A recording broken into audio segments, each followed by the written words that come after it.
안녕하세요. 역사를 파헤치는 인문학 강사 정재준입니다.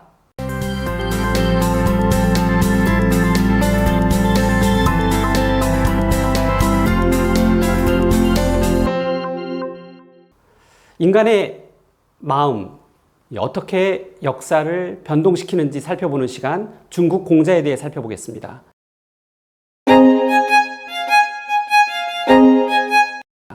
중국 공자의 원래 이름은 공구입니다. 그런데 이런 성자에게는 자를 많이 붙이는데 그렇다고 굉장히 높은 존칭은 아니고요. 한국에서는 이제 정재준, 그럼 정재준 선생님, 정 선생님 이런 식으로 표현한 겁니다. 그래서 자가 아들 자자를 쓰고요. 선생님이란 뜻입니다. 공자의 원래 이름은 공구이고 맹자의 원래 이름은 맹가, 노자의 원래 이름은 노담이라고 합니다. 근데 이렇게 자를 붙여서 존칭을 나타내는 거죠. 이런 공자는 기원전 551년 태어났는데 예수님보다 551년 먼저 태어나죠. 인본주의, 유학의 창시자로 알려진 게 공자죠. 그럼 과연 유학은 뭐냐? 유학은 바로 인본주의 학문이라 할 수 있습니다. 인간이 근본이다. 이게 인본주의인데 인간이 뭐가 다른 어떤 생물 또는 동물과 다르냐라고 했을 때 동물의 마음은 여러 감정을 갖고 있겠지만 19가지 정도 된다고 합니다. 그런데 인간의 마음은 88가지 정도로 엄청나게 다양한 마음을 가지고 있는데 예컨대 황당함, 떨뜨름함 이건 동물이 없는 거죠. 그런 인간의 마음 중에 동물과 차별되는 가장 중요한 마음이 바로 인간을 사랑하는 따뜻한 마음이라고 합니다.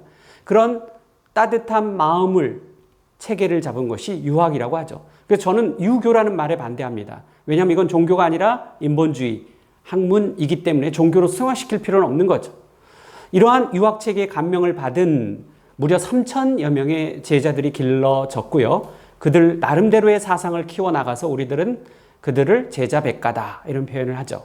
공자는 72세에 중국 산동성 곡부에서 사망하게 되는데요.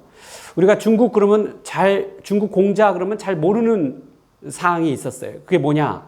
바로 아버지가 69세, 어머니가 16세 때 결혼해서 낳은 아들이 공자라는 사실입니다. 엄청나죠? 아버지가 69세, 아버지의 직업은 무인이었습니다. 그런데 본부인 시씨가 있었는데 아들을 낳지 못했어요. 구녀. 그리고 다시 첩을 두었는데 아들을 낳긴 해요. 맹피라고. 근데 전륜발이라서 제대로 기능을 하지 못했겠구나라고 해서 새로 또 결혼을 한 게 바로 공자의 어머니 안징제라고 합니다. 그 안징제와 함께 결국 낳은 아들이 공구가 되겠죠. 이러고 보면 기원전 500년 전인데도 불구하고 남아선호 사상이 그 당시에도 있었나 봐요. 아무래도 이제 춘추 전국시대 전쟁을 하다 보니까 여성보다는 남성이 전쟁이 우월하죠. 그런 필요성이 있을 수도 있겠고요. 자, 이렇게 아버지가 69세의 어떤 무사, 어머니가 16세 무녀. 근데 어머니는 무인, 그러니까 그 무술가, 점치는 그런 직업을 갖고 있었어요.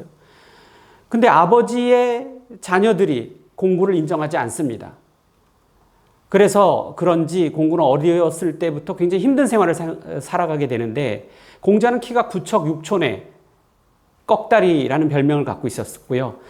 공자 3세 때, 3살 때 아버지가 돌아가시고 16살 때 어머니가 돌아갑니다. 그러면서 사생아로 낙인 찍히고 공궁한 성장기를 보냈다고 합니다. 그래서 붙인 재산은 모두 이복 누이들과 조카들이 차지했고요. 거칠고 천한 일에 종사하면서 공궁하고 불우한 소년으로 컸다고 합니다. 그러니까 얼마나 아버지에 대한 원망감이 컸겠어요. 그래서 그런지 아버지는 무사, 나는 그와 달리 무와 달리 글과 지식으로 인정받을 거야 하면서 공부를 열심히 했다고 합니다. 이렇게 공자는 만나는 모든 사람에게서 배움을 얻으려고 노력해서 세 사람이 함께 가면 그 중에 나보다 못한 사람이 있어도 배울 게 있고 나보다 잘난 게 있는 사람도 물론 배울 게 있다라고 말을 했죠. 당시에는 노나라 노자에게 커다란 감명을 받았고요. 특히 공자는 중국 역사상 최초의 학교를 설립해서 민간에 지식을 보급했다는 것으로 유명합니다. 물론 그 당시에 학교가 있긴 했어요. 하지만 이것은 귀족들을 위한 학교였고 평민들을 위한 학교는 공자가 처음 연 거죠.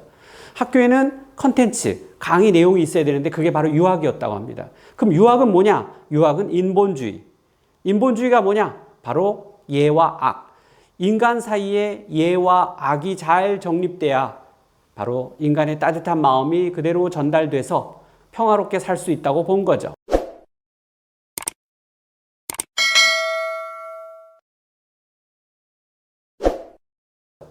그 당시 춘추 전국 시대에는 배신과 살인이 난무하던 시대였어요. 그래서 누구든 믿을 수가 없는 그런 시대에 인간이 따뜻한 마음인 인을 가지고 그런 인자여야만이 사람을 사랑할 수 있는 애인이 될 테다. 인자 애인. 그런 사람이 신뢰를 많이 쌓으면 결국 장이 될 테다. 단체장이 될 거다. 그래서 인자가 단체장이 되면 그 윗사람으로서 아랫사람을 의로 잘 보살피고 아랫사람은 윗사람을 예로 잘 섬겨야 된다.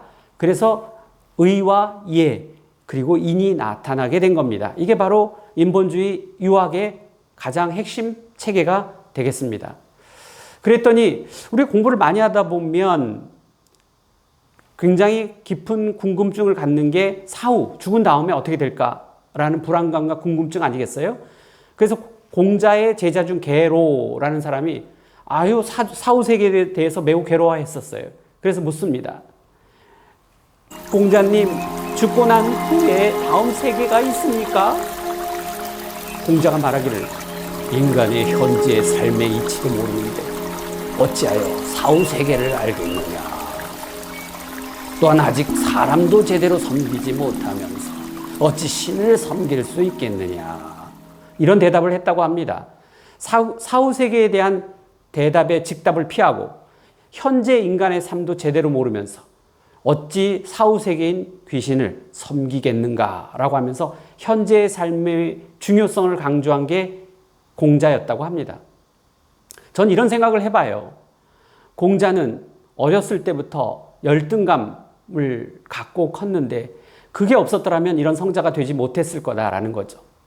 공자는 아마 나도 어릴 적부터 사랑을 받았더라면 이런 마음을 항상 가지고 있었을 테고 나는 너희를 사랑한다. 나를 예로서 섬겨라.